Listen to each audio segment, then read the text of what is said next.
Apo, bilisan natin ang paglalakad. Biglang nag-init ang pakiramdam ko eh. Mukhang may makakainkwentro tayo sa daan. Ano pong ibig niyong sabihin, Lo? Kanina, nung papunta pa lang tayo sa banyong ito, may napansin akong lalaki na nakatitig sa atin. Parang minamatyagan niya tayo eh. Wala naman po ako nakita. Saan banda po ba nakapwesto?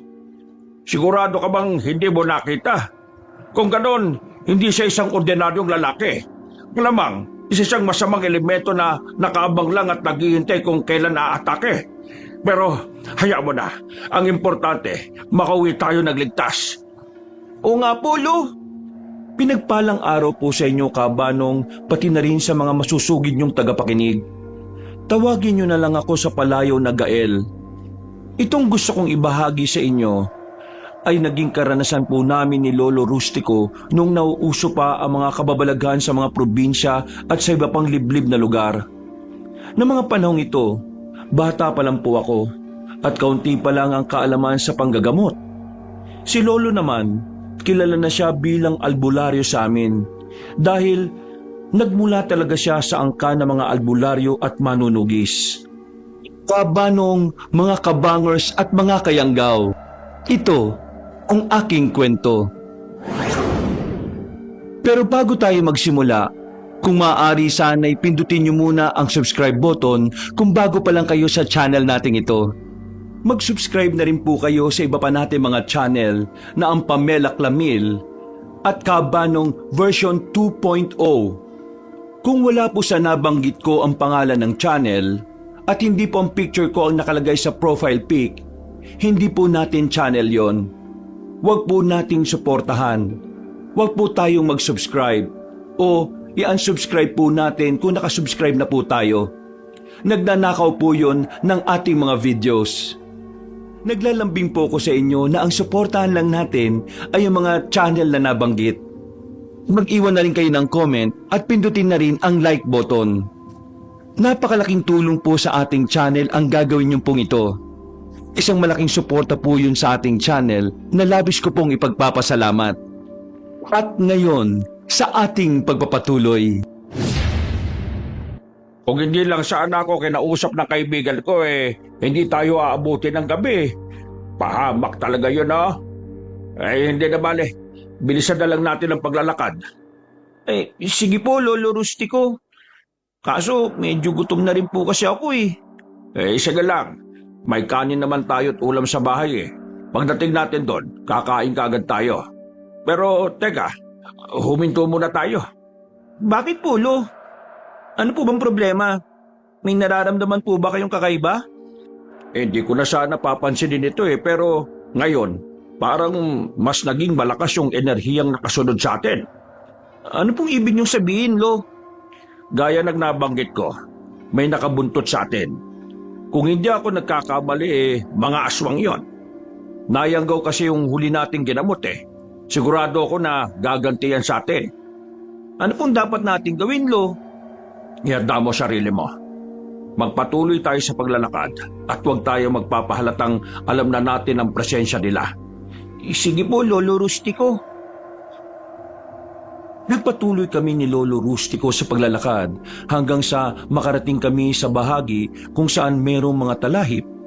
Dahil takot naman daw sa ganoong damo ang mga aswang. Naging kampante akong walang nilalang na susugod sa amin. Subalit, nang makalagpas na kami sa bahaging yon, nagsimula na kami makaramdam ng kakaiba.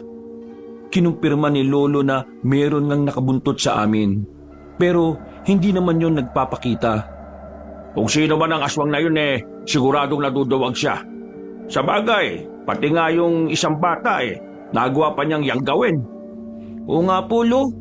Alam po kasi siguro niya na medyo alanganin siya kapag matanda ang mga binibiktima niya. Baka po kung magawa pa nilang makapanlaban Tama ka, Gael. Huwag lang talagang magkamali ang aswang na yan na humarang sa atin.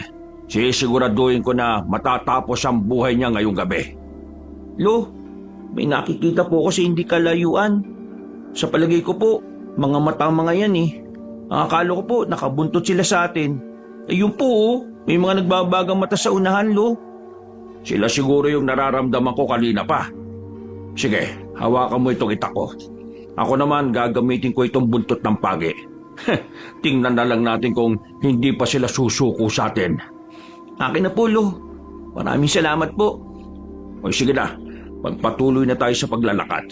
Kailangan huwag ka magpakita ng takot mo sa kanila, ha?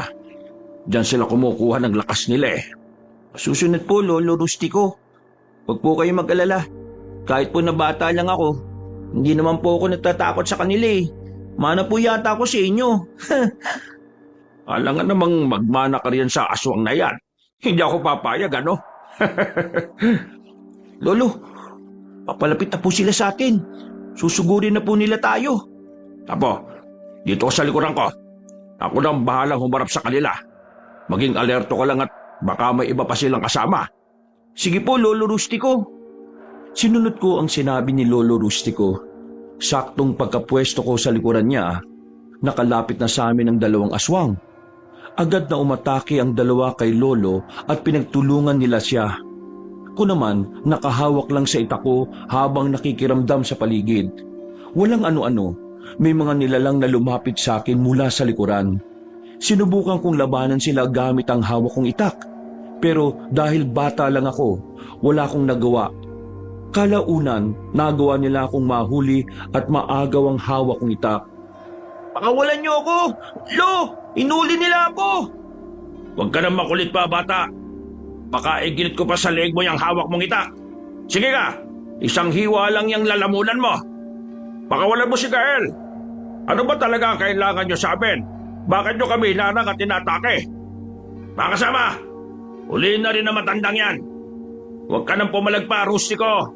Baka itong apo mo ang pagbalingan namin. Hala, sige na. Dakpin yan. Sino ka? Bakit mo ako kilala? Ano pakay niyo sa amin, ha? May gusto lang akong ibalita sa iyo. Isang napakagandang balita. Ano yan? Sabihin ninyo at makawalan niyo kami. Kung hindi, sisiguraduhin ko magsisisi kayo. Ang mga natitira niyong kapamilya sa Iloilo, ubos na. Ginawa silang hapunan ng mga aswang. Ha? Anong sinabi mo? Hindi kita lubos na maintindihan, aswang. Patay na ang lahat ng mga kapamilya mo ron. Ilang linggo na rin ang lumipas. At nandito kami para kunin kayo. Iharap namin kayo sa pinuno namin. May kapamilya kami ron. Pero ano naman ang kinalaman nila sa mga aswang? Namumuhay sila ng tahimik doon Kung sino man yung pinuno ninyo, magbabayad siya sa ginawa niya. Anong kinalaman? Bakit? Itatanggi mo pa ba na pamilya kayo ng mga albularyo at manunugis ng aswang?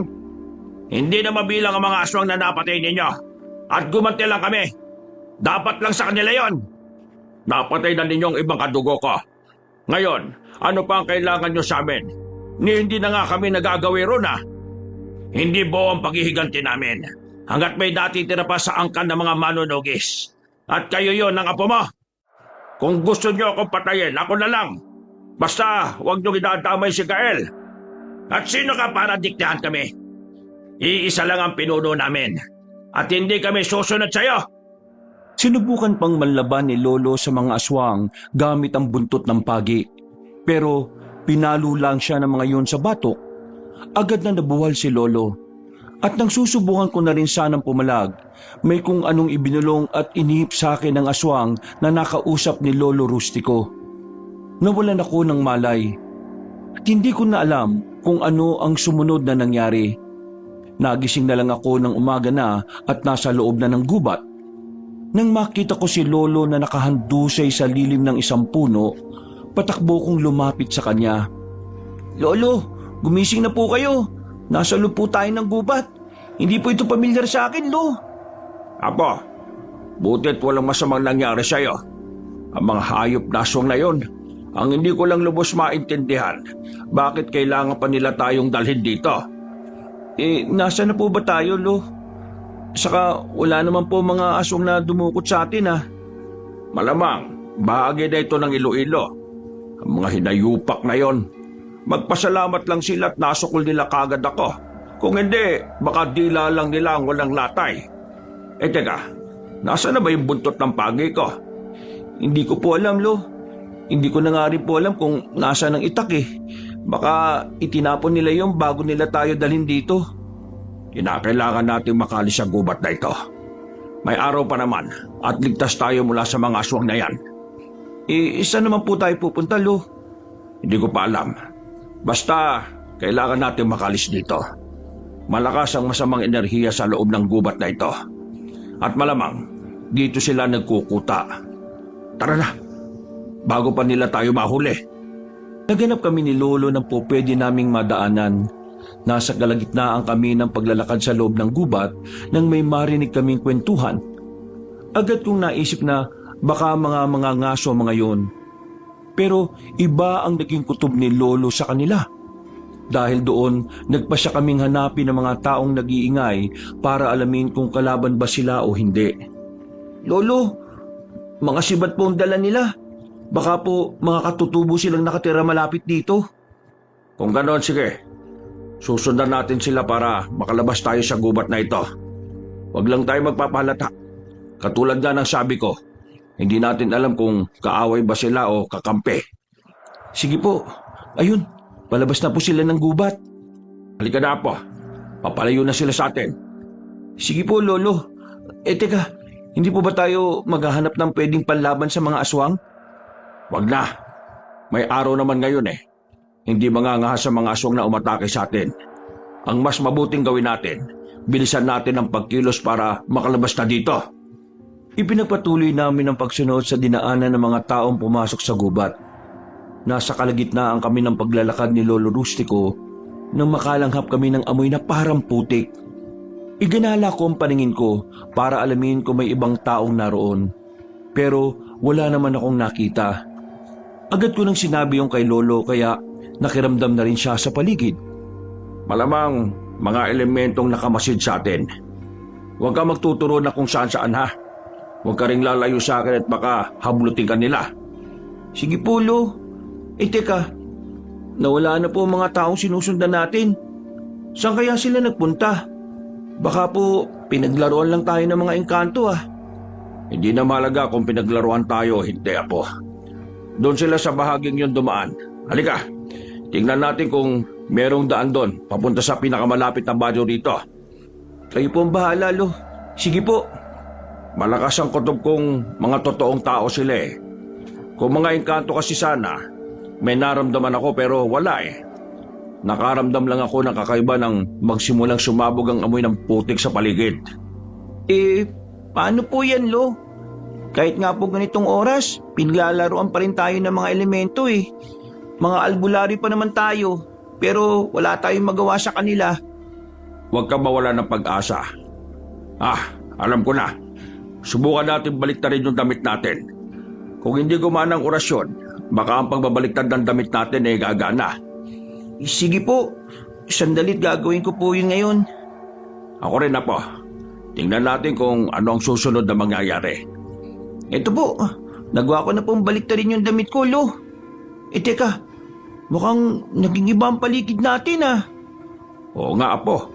Parang malapit ng dumilim Bakit kaya kay bilis ng takbo ng oras? Kung ganun totoo ang pinaglalaroan tayo ng mga engkanto. Kung bumalik na po sa normal ang lahat at hindi na po tumatalabang kung ano mang ginawa nila, ibig pong sabihin, makakalabas na tayo dito, Lo. Tama ka, Apo. Pero kailangan lang natin bilisan. Baka muling bumalik ang mga aswang na yun Oo nga po. Baka po kasi bihagin po nila ulit tayo. Kung ako lang sana ayos lang na bihagin nila. Pero kasama ka Hindi ako papayag na may masamang mangyari sa iyo. Noon din, nagmadali kami ni Lolo sa paglalakad. Tinahak namin ang daang binabaybay ng mga taong nakita namin. Nasa kalagitnaan na kami ng paglalakad nang may makita kaming usok sa hindi kalayuan. Nagkaroon ako ng pag-asa na mayroong bahay roon. Kaya agad kong binanggit yung kay Lolo. Hala, bilisan natin ang paglalakad. Humingi tayo ng tulong sa kung sino man na nandyan. Baka sila pa makapagturo sa atin para makaalis na tayo rito. Sandali lang po, Lo. Hindi ba't inubusan ng mga aswang iba nating kapamilya? Saan po ba sila nakatira? Malayo po ba dito? Oo, Apo. Malayo pa siguro sa gubat na ito. Hindi rin kasi pamilyar sa akin ang lugar na ito Do, may nakita kong alin na lumabas sa bahay niya. Subukan po natin magtanong sa kanya at tumingi ng tulong. O sige, tayo na. Lapitan natin siya at usisain patungkol sa lugar na ito. Kailangan makaalis tayo rito at makabalik sa barong kinalakihan ko. Sige po, Lo. Tayo na po. Pagkalapit namin sa babae, nakita ko ang gulat sa kanya muka. Napansin kong medyo kinilabutan siya pero nawala rin yon nang magsimula ng makipag-usap sa kanya si Lolo Rustico. Nagtanong kami tungkol sa lugar na yon at nalaman namin na nasa Iloilo na nga kami. Inusisa pa niya kami kung bakit kami napadpad sa malawak na gubat na yon. Kaya inilahad namin sa kanya ang buong pangyayari. Talaga hong napakawalang hiyan ng mga aswang na yan. Lalo na yang si Gerardo. Siya ang pinakagalamay ng pinuno nila eh. Halos lahat ginagawa lang para bumango ang pangalan niya. Baka nga siya rin ang namuno sa pagdukot sa amin ng apo ko eh. Teka, may malapit na ba na nayon rito? Baka kasi meron kaming mahinga ng tulong doon. Ngayong nandito na kami sa probinsyang ito, gusto ko sana pumunta sa baryo namin eh. Oo, meron ng nayong malapit dito. Pero kung ako sa inyo, wag na kayong pumunta doon. Bakit naman po, Aling Katarina? Pugad na mga aswang ang baryong kasunod nitong gubat. Paggabi na, mas mabuti kung mananatili na muna kayo rito. Bakit? Pwede bang dito na muna kami magpalipas ng gabi? Gutom na rin kasi kami, tsaka nauuhaw tong apo ko eh. Abay, oo naman. Pwede. Bukas, kapag may araw na, ako na mismo maghahatid sa inyo hanggang sa kabilang baryo. Wala kasi akong tiwala sa pinakamalapit na baryo rito eh. O siya, sige. Maraming salamat, Katarina. Walang anuman, Tio Rustico. Basta, huwag kayong maiiya sa akin, ha? Halina kayo sa loob. Pagpasensya na lang din ninyo itong bahay ko. Ayos lang po yan, Aling Katarina. Hindi naman po importante kung gaano kalaki ang bahay eh. Tama ka, Apo. Ang importante ang ugali ng nakatira sa nasabing bahay. Pumasok kami sa bahay ni Aling Katarina. Nang naroon na kami sa loob, nakaramdam ako ng kakaibang kilabot na hindi ko malaman kung ano ang dahilan. Iginala ko roon ang paningin ko, ngunit wala naman akong napansing kakaiba. Naghain siya ng pagkain sa amin ni Lolo, kaya hindi na kami nag-aksaya pa ng oras at nilantakan namin kagad yon. Habang kumakain, nagkwentuhan sina Aling Katarina at Lolo Rustico. Teka, totoo ba mga aswang nakatira sa baryong pinakamalapit dito?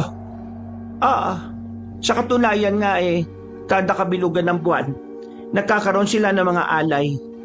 Hindi ko nga lang din alam kung saan sila kumuha ng kanilang nagiging biktima eh. Malapit lang ang bahay mo sa baryong yon ah.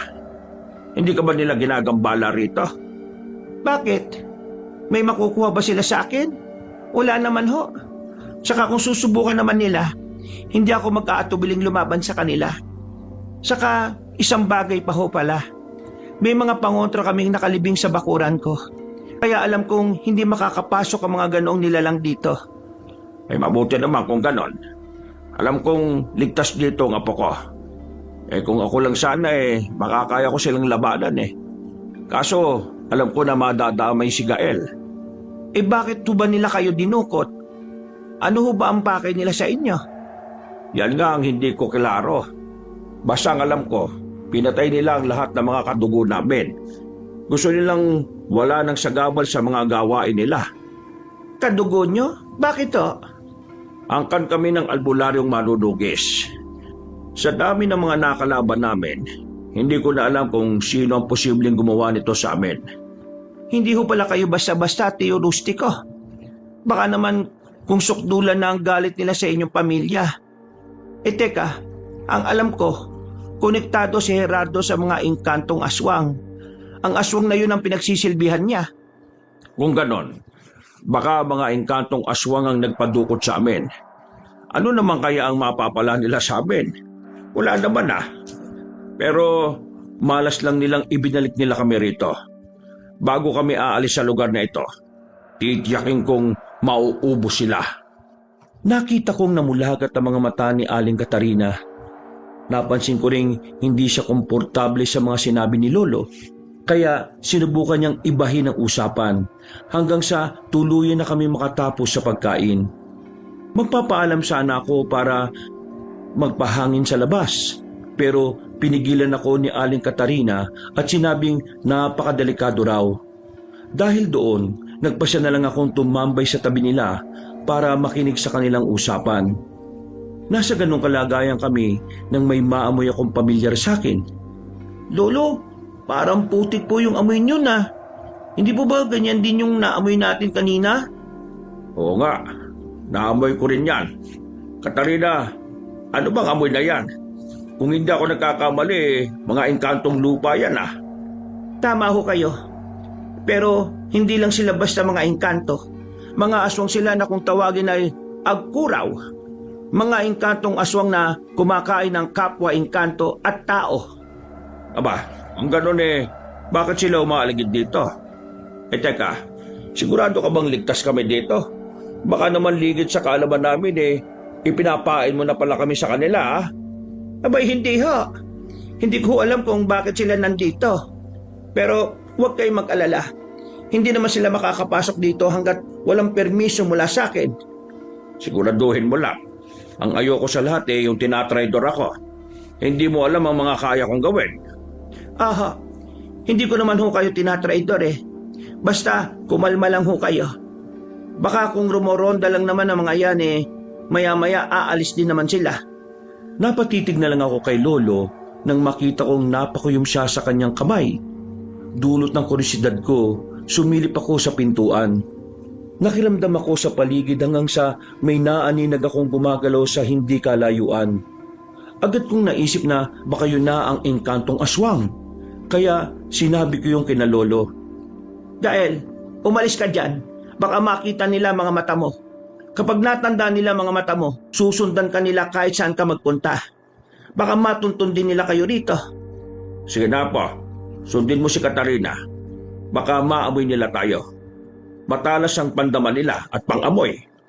Sige po, Lolo Rustico. Ay, ayun po Nakalayo na sila.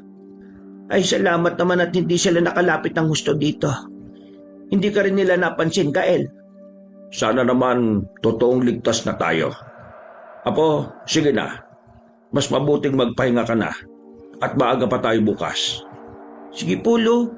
Mukhang inaantok na rin po kasi ako Sandali lang, iho. Tio Rustico, kukuha lang ako ng banig sa kaunan ninyo.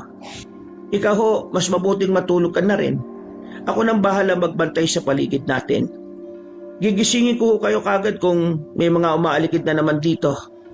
Mas mabuti pa nga, Katarina. Pasensya ka na sa mga nasabi ko ha. Nag-alala lang kasi ako para sa kaligtasan ng apo ko Huwag kayo mag-alala. Nandito ho kayo. Naiintindihan ko ho kayo.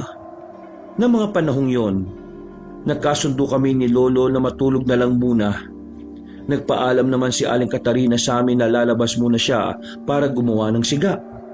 Nung wala na ang ali, suminya sa akin si Lolo na huwag na munang matulog at makiramdam na lang kami sa paligid. Sumang-ayon ako sa gusto niya at nang masiguro naming wala na si Aling Katarina, huwag tayo masyado magtiwala sa aling yon.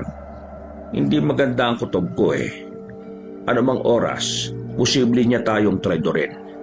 Papakiramdaman ko. May kung ano siyang binabalak ano po kaya kung umalis na lang tayo dito sa bahay niya, Lolo? Hindi pwede, Apo. Mamaya, baka may nakaabang ng mga aswang sa atin Gabi na. At mas malakas sila kapag ganitong oras. Ano pong dapat nating gawin? Mas mabuti siguro kung magsalitan tayo ng pagbabantay. Hindi po pwedeng hayaan na lang natin ang galaw nila. Sige na, matulog ka na lang muna at ako na magbabantay.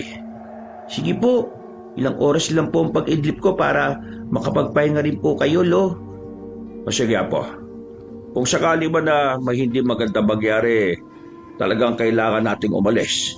Gigisingin na lang kita. Sige po, Lo. sinubukan kong matulog noon, subalit dahil sa tensyon na naramdaman ko, nawala na ang antok ko. Kahit na nakapikit man ang mga mata ko, nakiramdam pa rin ako sa paligid.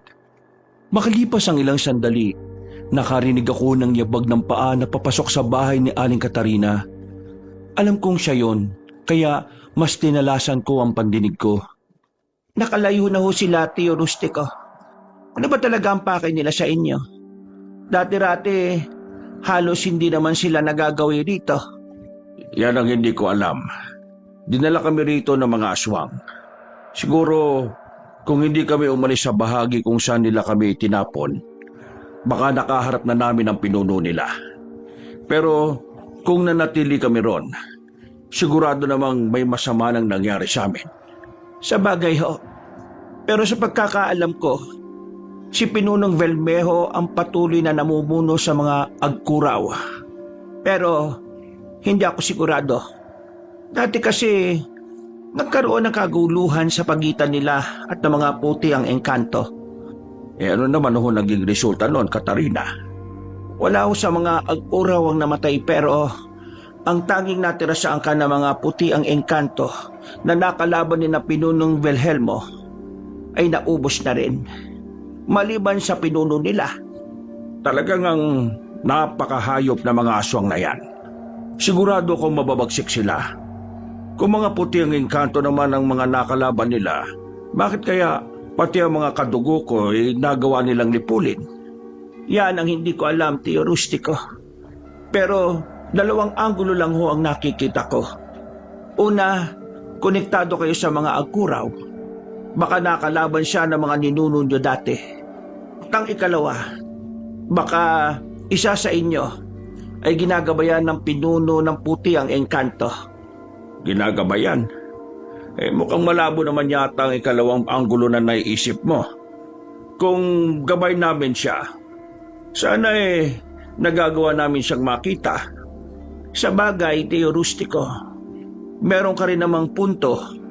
Pero hindi naman lahat ng bagay nagagawang magpakita. Ang iba, nasa tabi lang natin, pero hindi man lang nagpaparamdam. Basta, wala akong ginawang masama sa kanila. Kapag nakita ko sila, at kapag nagkamali silang idamay ang apo ko, uubusin ko sila. Kung hindi man sila nagawang tudasin ng mga puti ang engkanto, ako ang lilipol sa lahi nila. Hindi na nakasagot si Aling Katarina kabanong iniba niya ang usapan ni na Lolo Rustico hanggang sa nagpaalam siyang matutulog na. Napabuntong hininga na lamang si Lolo noon at naramdaman kong nahiga siya sa tabi ko.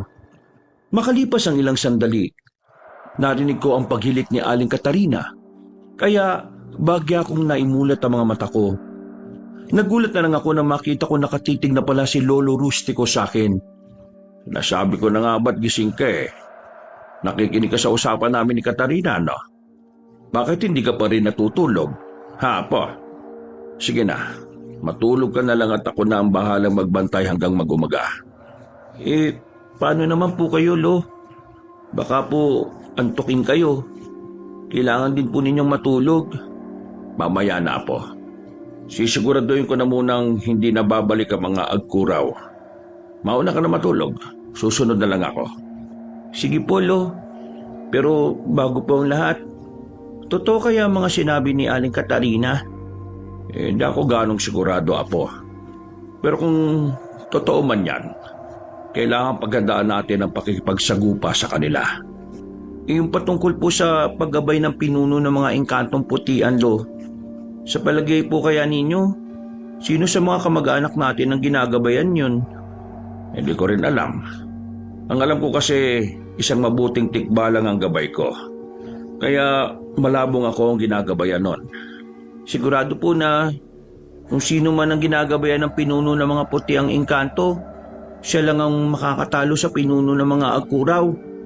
Tama ka riyan na po. Kaya kailangan natin bumalik sa barong kinalakihan ko. Alamin natin kung sino ang ginagabayan ng nasabing engkanto. Kaya sige na, matulog ka na at maaga pa tayong aalis kinabukasan. Sige po, Lolo Rustico. Matutulog na po ako. Naguluhan ako sa mga nangyayari sa amin ni Lolo na mga panahon na yon, kabanong. Sa tingin ko, hindi na kami ligtas kahit saan pa kami magpunta. Kalaunan, Dahil sa mga bagay na naiisip ko, tuluyan akong nakatulog. Hindi ko alam kung ilang oras ako nakaidlip. Pero nagising na lang ako dahil sa ilang beses na pagkakakalabit sa akin ni Lolo. Iminulat ko ang mga mata ko at agad siyang napasenya sa akin na huwag raw akong maingay. Bakit po, Lolo? May nangyari po ba? Aalis tayo ngayon din, Gael. Huwag kang gagawa ng ingay, ha? Kailangang hindi magising si Katarina. Sa likod ng kubo niya tayo dadaan. Sige po. Teka, hindi pa naman po umaga. Bakit po bigla tayong aalis? Sumilip kasi ako sa labas ng bahay ni Katarina at may nakita ko mga nagbabagang mga mata. Malakas ang kutob kong ipinagkanulo na tayo ni Katarina. Akala ko po ba, ligtas tayo rito? Yan din ang inaakala ko kanina, Apo. Pero nakatutok silang lahat dito sa kubo ni Katarina. Malamang magkasabwat sila ng mga aswang. Baka nasabi niya sa mga agkuro na nandito tayo. Dapat nga pala talaga tayong umalis dito, Lo. Baka po pati si Aling Katarina, aswang din pala. Pamalabo yan, Apo. Kung aswang siya, dapat naramdaman kagad natin nung una natin siyang nakita. Marahan akong bumangon nang makita naming nahimbing na rin sa pagtulog si Aling Katarina. Naging maingat kami ni Lolo sa pag-akbang. Bago kami tuluyang lumabas, pinakiramdaman namin ni Lolo ang paligid. Nang matiyak namin na wala ng mga nagbabagang mga mata sa bandang likuran, nagpasya na kaming lumabas sa kubo ni Aling Katarina. Huwag kang aalis sa tabi ko. Hindi natin alam kung ilang aswang nasa labas. Hindi rin natin alam kung ano ang kakayahan nila, Apo. Sige po, Lo. Mukhang delikado po kasi eh. Tara na. Baka magising pa si Katarina at mabulilyaso pa ang plano natin. Saan naman po tayo pupunta, Lo? Baka po totoong sinabi ni Aling Katarina patungkol sa mga nakatira sa baryong pinakamalapit dito. Yan ang hindi natin alam, Gael. Pero mas mabuti sigurong umiwas na lang tayo ron. Sige po, Lo. Sige na. Lalayo na lang muna tayo rito. Kapag nakalis na tayo rito, saka natin masisiguro na hindi na tayo masusundan ng mga aswang. Maghihintay tayo ng pagsikat ng araw. Aalis kagad tayo rito. Napatango ako kay Lolo Rustico. Nang nakailang hakbang na ako, naisipan kong lingunin ang kubo ni Aling Katarina. Nung unang pagtitig ko ron, inakala kong namalikmata lang ako. Sinubukan ko pang kusutin ang mga mata ko, pero hindi nagbago ang nakikita ko. Nanindig ang mga balahibo ko dahil doon. Kaya agad kong itinuro yon kay Lolo Rustico. Lo, tingnan po ninyo yung bahay ni Aling Katarina. Naging isang kuweba po. At ang mga bulaklak na nakita natin nung dumating tayo, naging mga ligaw na halaman at baging po. Aba, oo nga, Apo. Naisahan na niya tayo. Sigurado na hindi siya isang ordinaryong tao. Kaya naman pala marami siyang alam patungkol sa mga engkanto at aswang eh. Kung hindi siya ordinaryong tao, ano po kaya siya, Lo? Hindi pa ako sigurado, Apo. Pero kung isa lang siyang karaniwang aswang eh, alam ko magiging balisa siya sa presensya natin eh. Sa bagay po, hindi kaya isa siyang engkanto?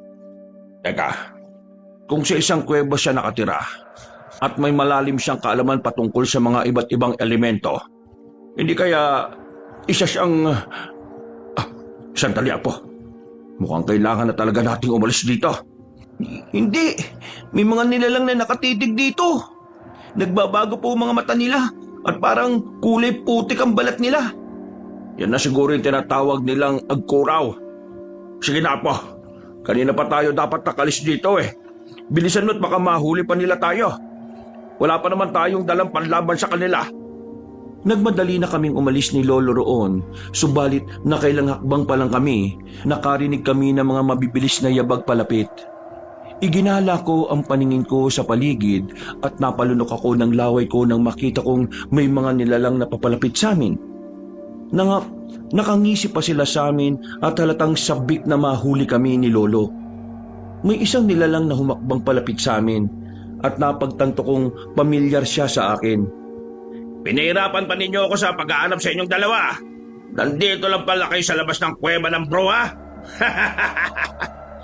Pamilyar ka sa akin, ha? Huwag mong sabihin na ikaw rin yung aswang na dumukot sa amin ng apo ko. Ako nga. Ala sige, dalhin niyo ang batang yan. Meron lang akong titiyakin sa matandang ito.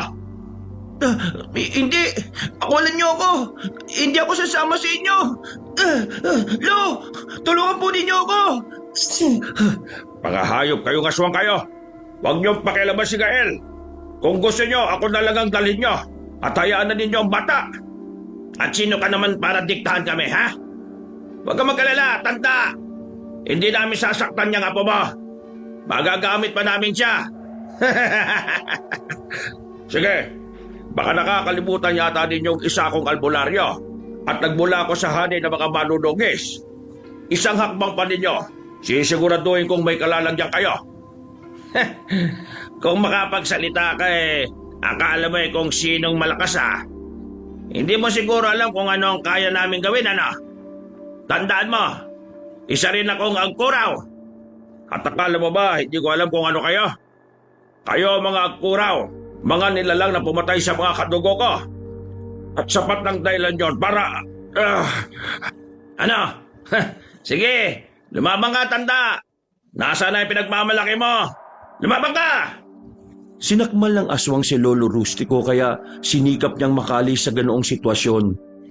Nang makawala na siya, napaangil pa si Gerardo at buong lakas na itinulak si Lolo. Napasigaw na ako dahil sa galit at pag-aalala para kay Lolo. Pero napangisi lang ang mga aswang na nakahawak sa akin.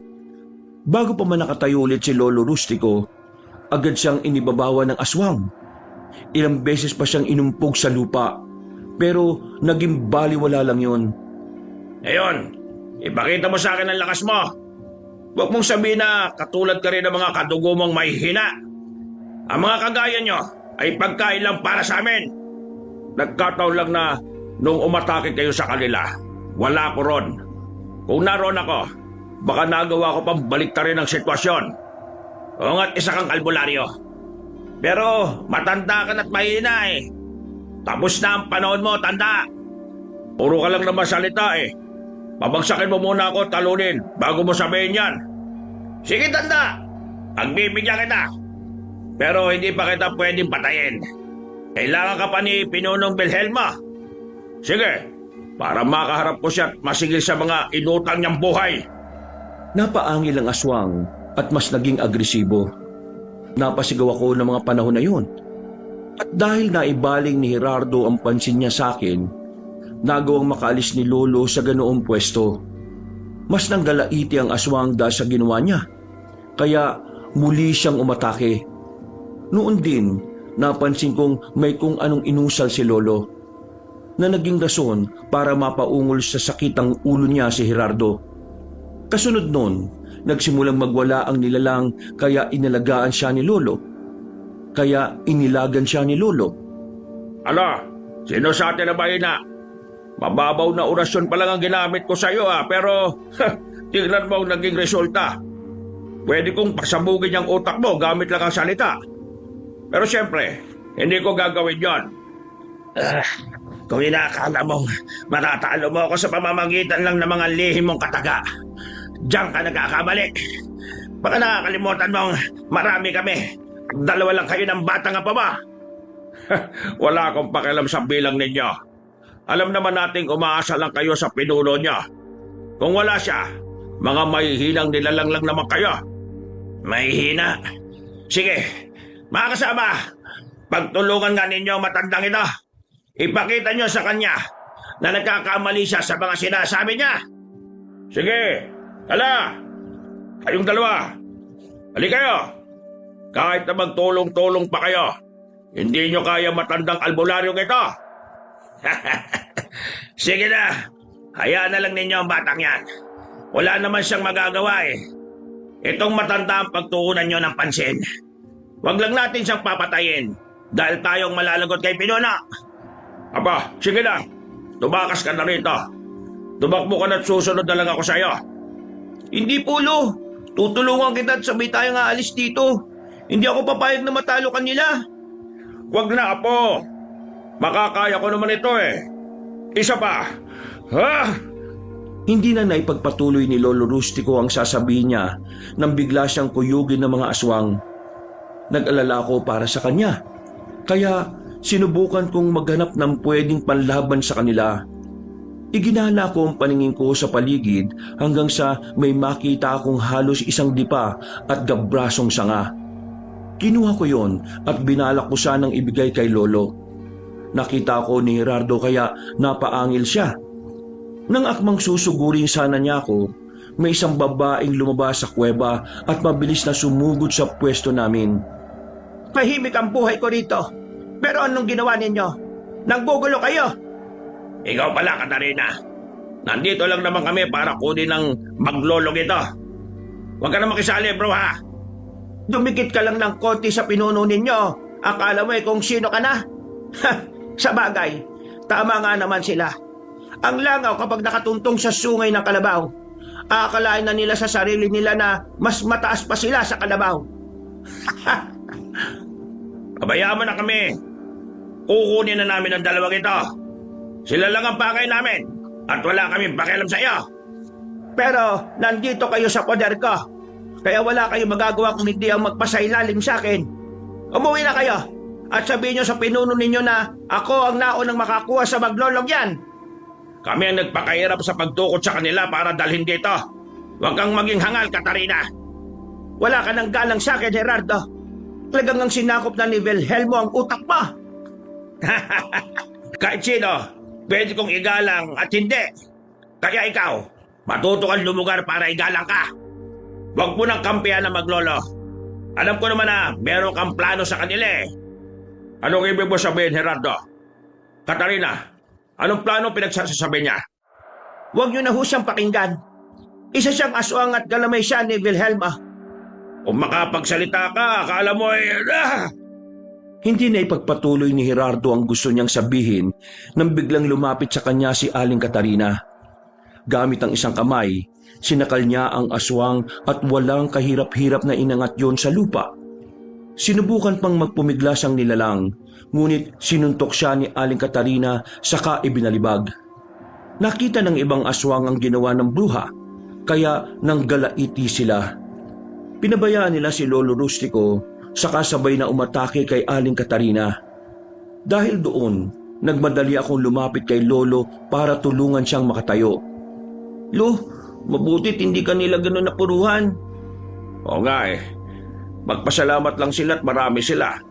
Kung isa-isa lang sana silang umatake sa akin eh, nagawa ko silang pabagsakin. Ano nang gagawin natin ngayon? Si Aling Katarina po, isa po siyang bruha. Mukhang nasa alanganin si Katarina eh. Kung kinalaban niya si Gerardo, ibig sabihin, kakampi natin siya. Baka mali ang interpretasyon ko sa kilos niya kanina. Mamaya na tayo umalis dito. Siguraduhin na muna nating patay na ang lahat ng mga aswang na yan. Sige po, Lo. Ikaw ang bahala. Yang hawak mo, akin na. Gagamitin ko yan laban sa mga aswang. Gagantihan ko si Gerardo sa mga ginawa nila sa mga kadugo natin. Sige po. Kapag patay na mga aswang na yan, maghaharap kami ni Katarina. Malalaman din natin ang totoong pakay niya sa atin. Magsasalita pa sana ako, pero nagmadaling humakbang si Lolo palapit kina Aling Katarina. Nabahala ko sa kanila, kaya nagpasya na akong maghanap na rin ng magiging armas laban sa mga aswang. Nang may nakita kong matulis na kawayan, kinuha ko yon. Tinulungan nga ni Lolo Rustico si Aling Katarina, hanggang sa nagawa na nilang matalo ang mga aswang. Sinubukan pang gumapang palayo ni Gerardo, pero inapakan ni Lolo ang ulo niya. Magbabayad ka sa ginawa mo sa mga kadugo ko. Pagbabayaran mo na rin ang pagdukot mo sa amin. E dinamay mo pa pati ang apo ko, ha? Patayin na ho ninyo ang aswang na yan, Tio Rustico. Kapag nakawala pa yan, sigurado magtatawag pa siya ng iba pa niyang mga kauri. Sige, Katarina. May punto rin naman niyang sinasabi mo. Isa pa, ang mga kagaya niya ay hindi dapat na binibigyan ng pagkakataong mabuhay. Matanda ka na, pero uto-uto ka pa rin. Naniniwala ka sa pruwang yan? Baka siya pa ang maunang pumatay sa inyo kaysa sa pinunong Wilhelma. Hindi niyo ho dapat pinagkakatiwalaan ng aswang na yan. Sige na, tuluyan na ho ninyo siya. Baka dumating pa dito si Wilhelmo at tulungan pa niya ang aswang na yan. Kung ako sa iyo, tanda, hahayaan mo akong mabuhay para makatakas. Kapag namatay ako, nakatitiyak akong bibihagin kayo ng bruhang yan at gagamitin niya kayo sa pansarili niyang interes. Pansariling interes? Teka, ano ba talaga ang pakay niyo sa amin? Kung totoo man ang sinasabi mo patungkol sa bruhang yan, ano ang kailangan niya sa amin? Patayin niyo na ho ang aswang na yan! May naramdaman akong papalapit dito at nakatitiyak akong si Belhelmo na yon. Pero may gusto ba siyang... Kung ayaw niyo siyang patayin, pes, ako na ang gagawa. Ang dapat sa mga kagaya niya ay dinudurog ang ulo para hindi na pabarisan. Pagkasabi niyang yon, nagmadali siyang lumapit kay Lolo at sa aswang. Magsasalita pa sana si Lolo Rustico para pigilan siya, ngunit bigla niyang inapakan ng buong lakas ang likod ng nilalang. Napaungol naman si Gerardo at dahil gumalaw ng bahagya ang nilalang, nakaalis si Lolo sa kanyang pwesto. Susubukan pa sanang manlaban ng nilalang kay Aling Katarina, pero nang ulitin ng bruhang ginawa niya, nakita ko kung paano nagdurog ang likod nun. Katarina, bakit mo sa tinulo yan? Huwag mong sabihin na ayaw mong mabulgar ka ng aswang na yan. Ginawa ko lang ho kung ano ang nararapat sa kanya. Kung hindi ko siya tinuluyan, sigurado makakasigaw pa yon at makakatawag ng kakampi niya. Pero may sinasabi siya patungkol sa iyo eh. Paano may papaliwanag yon? Ano ang totoong pakay mo sa amin? Katulad ka rin ba ni Belhelmo? Iisa lang ba ang hangarin ninyo? Hindi kami magkatulad. Oo, isa ho akong bruha pero wala akong masamang binabalak sa inyo ng apo ninyo. Gusto ko lang kayong tulungan. Dahil kapag nagtagumpay si Belhelmo sa mga gusto niya, siguradong mas magiging makapangyarihan siya. At ano naman kung ganon? Ngayon din mismo, aalis na kami rito ni Gael. Hindi namin hihintayin may gawin ka pa sa amin. Kung yan ang makakapanatag sa kalooban ninyo, sige. Pero wag na ho kayong babalik dito para humingi ng tulong. Minsan lang ako kung maging mabait sa mga tao. Kaya wag nyo nang sayangin. Mas mabuti nang sayangin ko yan. Kaysa naman biglang magbago ang ihip ng hangin at bumaliktad ka sa amin. Kilala mo si Belhelmo. At hindi malabong may koneksyon kayong dalawa. Maliho ang mga kutob ninyo, Tio Rustico. Kung ano man ang iniisip nyo, wag na ninyong pairalin yan. Hala, sige na. Umalis na kayo dito. Dahil maya-maya lang, siguradong may mga aswang nang darating dito. Sige. Salamat na lang sa naging tulong mo sa amin. Huwag na lang sana tayo magkatagpo uli. At huwag kang gagawa ng masama sa amin. Kakalimutan kong minsan naging mabait ka sa amin. Napatitig sa akin ang bruha at nakaramdam ako ng kilabot nang makita ang nagbabaga niya mga mata. Noon din, umalis si Lolo sa tabi niya saka lumapit sa akin. Niyaya niya akong umalis na sa lugar na yon at puntahan ang dati niyang baryo. Akmang aalis na sana kami ni Lolo nang bigla kami makarinig ng pag-angil. Sinipat namin yon at napalunok ako ng laway nang makita ang isang matipunong aswang na katulad ng anyo ni Gerardo. Apo, malakas ang enerhiya niya. Nakikita ko rin ang maitim niyang aura. Kung hindi ako nagkakamali, siya ang pinuno ng mga angkuraw. Si Pinunong Belhelmo. Ano pong gagawin natin, Lo? Baka po makita niya tayo at pigilan sa pag-alis. Kumalma ka lang. Maghintay tayo sa susunod na mangyayari. Papalapit siya kay Katarina at mukhang galit siya. Oo nga po, Lo. Sige po, mas mabuti po siguro kung magtatago na muna tayo at nang... Apo, papasugod sa atin ng aswang. Ako nang bala sa kanya. Dito natin malalaman kung kakampi ba talaga natin si Katarina o hindi. Lo, baka po anong gawin niya sa atin? Sigurado po na papatayin din niya tayo. Saan kayo pupunta? Akala ba ninyo makakatakas kayo sa akin? Hindi! Ano ba kailangan mo sa amin, ha? Bakit mo kami pinadukot? Simple lang naman. Gusto ko lang malaman kung sino sa inyo ang ginagabayan ng pinuno ng mga puti ang engkanto. At bakit? Para ano? Gagamitin nyo para sa pansarili nyong interes? Gusto ko malaman mo, ni wala ni isa sa amin ng apo ko ang ginagabayan nun. Malalaman naman natin agad yan kapag nalagay sa alanganin ang buhay nyong dalawa. Napangisi si Pinunong Belhelmo sa amin ni Lolo. Nakita kong naghahanda na si Aling Katarina kaya nakampante ako. Mabilis na lumapit ang nasabing aswang sa amin. At nang akmang susunggaban sana niya si Lolo, pasugod na lumundag ang bruha patungo sa kanya. Pareho silang nabuwal, kaya nagkaroon kami ng pagkakataon ni Lolo na makaatras ng ilang hakbang. Huwag mong pakailaman ang maglolo. Habang nandito sila sa poder ko, hindi mo sila maaaring kunin. At sino ka naman para pigilan ako? Isa ka lang naman bruha. Samantalang ako ang pinuno ng mga agkuraw. Wala akong pakialam kung sino ka man. Basta, lubayan mo sila at ako nang bahala sa kanila. Hindi ko papayagan na saktan mo sila at gamitin ang pansarili mong interes. Nakakatawa ka, Katarina. Ano naman ang gagawin mo sa dalawang yan? Gagawin mong bihag? At pagkatapos ano? Gagawin mong pagkain pagdating ng araw? Hindi mangyayari ang iniisip mo. Alam mo kahit kailan, hindi ako kumakain ng karne ng tao. Hindi katulad yung agkoraw. Hindi na kayo nakontento sa mga engkanto.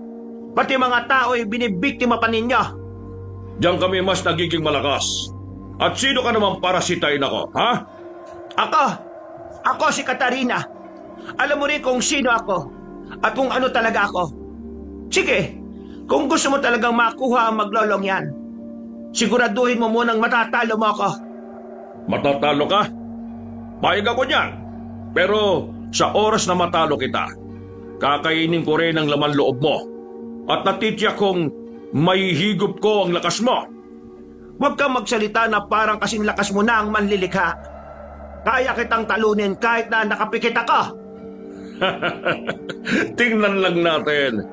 Pagkatapos ng laban natin, makukuha ko ang maglolo. At magagawa ko pang lantakan ang atay at puso mo. Napaangil si Aling Katarina dahil sa sinabi ni Pinunong Wilhelmo. Sa isang iglap lang, nagsimula na silang makipaglaban sa isa't isa. Ilang beses na sinubukang sunggaban ng aswang ang bruha, pero nagagawa niyang ilagan ang mga pag-atake nito. Nang sinubukan naman ni Aling Katarina na atakihan ng nilalang, naging mas maliksi rin ang galaw nun. Habang abala silang dalawa sa pakikipaglaban, nagpasya kami ni Lolo na umalis na ron. Subalit sa hindi namin malamang dahilan, pareho kaming napako sa aming kinatatayuan. Palangya, anong orasyon kaya ang kaalaman ng ginamit ng dalawang yan? Ba't hindi ko magawang kalasin ang pagkakapako natin sa posisyong ito? O nga po, Lo. Parang nakadikit po talaga sa lupa yung mga paa ko. Kahit na anong subo ko, hindi ko ito maiangat. Kumalma ka lang po. Mag-iisip ako ng posibleng dasal na pangkalas dito. Kailangan makalis tayo rito. Sige po, Lo. Hoy, kayong dalawa! Kung sino man sa inyo ang umusal ng pamako para hindi kami makalis dito, kalasin na din niya. Ano bang ibig niyong sabihin? Hindi ko alam kung anong itinutukoy ninyo. Bakit hindi ninyo pagsabihan ng aswang na ito? Hoy, aswang! Pakawalan mo kami! Hindi kami papayag sa gusto mo. At kayo din mismo, aalis kami rito. Wala na kayong magagawa. Kapag napatay ko ang bruhang ito, sasama kayo sa akin at magagawa ko ng mahuli ang engkantong matagal ko nang dapat na pinatay. Hindi mo magagawa yan. Ngayon pa lang, papatay na kita. Paano mo mapapatay ang engkantong yon? Kung sa akin pa lang parang hirap ka na, ha? Mamamatay ka ng aswang ka. Aray ko! Pakawalan mo ako! Hindi na ako makahinga! Ang leg ko! Hindi niyo makukuha ang matanda at batang yan. Hahayaan ko silang makalis dito ng ligtas. Tibang masasamang elemento rito, hindi ko hahayaang makapanakit sa kanila. Ikaw, tanda. Alam kong ikaw ang ginagabayan ng engkantong yon. Pero huwag ka mag-alala. Malapit na ang katapusan mo. At ng engkantong gumagabay sa'yo. Hindi na nakapalagpa ang aswang nang hugutin ng bruha ang atay nun. Habang sinasakal siya, napangisip pa si Aling Katarina nang mapatingin siya sa amin ni Lolo. Nakita ko nang namulagat ang mga mata ng nilalang. Pero dahil sa ginawa ng bruha sa kanya, tuluyang siyang binawian ng buhay. Sa hindi namin malamang rason, nagawa na namin makagalaw ni Lolo at dahil doon, naisipan kong baka kagagawa na ng aswang ang pagkakapako namin sa aming kinatatayuan. Mas makabubuti ko sa inyo kung mananatili na muna kayo sa aking kuweba. Patawad at hindi ko kagad sinabi sa inyo ang patungkol sa akin. Oo, isa akong bruha, pero putian ako. Ano ang ibig mong sabihin, Catalina? Oo, bruha ako at naninirahan sa isang kuweba. Pero wala ho akong ibang hinahangad kung hindi ang kapayapaan dito. Ayaw kong merong gulong nangyayari rito sa gubat. Pero ngayong patay na si Pinunong Wilhelmo, alam kong magiging tahimik na rin ang lahat. Makakalis na kami rito ng walang pangamba. Oo nga po, saka wala na tayong magiging problema kasi wala na ang kalaban natin. Ang akala ko nga, napakalakas niya eh. Nagawa naman po pala ninyo siyang matalo, Aling Catalina. Oo nga. Ganun lang pala kadaling talunin ang pinuno ng mga agkuraw. Kung itinuloy sana niya ang pag-atake sa akin, malamang ako pa mismo ang nakapatay sa kanya. Pwede na po siguro nating ituloy ang pag-alis natin, Lo. Wala na rin naman pong banta sa atin eh. Yan ang hindi natin sigurado. Kagaya nga ng sabi ko, manatili na muna kayo sa kuweba. Masyadong delikado pa para sa inyo. Baka merong kaalyado ang mga agkuraw na yon at ipagiganti niya ang mga kaibigan nila. Kung mananatili kami sa kuweba mo, makakaasa ba kami na walang masamang mangyayari sa amin? Paano naman ang mga sinabi ng mga agkuraw patungkol sa iyo? Paano kung traidorin mo nga kami? Mga mapanlinlang ho ang mga agkuraw. Hindi mo dapat pinaniniwalaan ang mga sinasabi nila. Sige na, alam kong pagod na rin kayo. Bukas ng umaga ay maaari na kayong makaalis. Mayag na tayo, Lo. Pagod at antok na rin po kasi ako eh. Sige, oo na. Mananatili na muna kami sa yugib mo, Catalina. Tara na. Baka may ibang aswang pang sumugod sa atin dito. Pagpasok namin sa kuweba ni Aling Catarina, humingi siya ng patawad sa mga pagsisinungaling niya sa amin. Sinabi niyang totoong ligtas kami roon dahil hindi madaling mapasok ng ibang elemento ang kuweba niya. Pinatawad namin siya ni Lolo. At nang matutulog na sana kami, nagkaroon ako ng masamang kutob. Naging dahilan yon para mawala ang antok ko.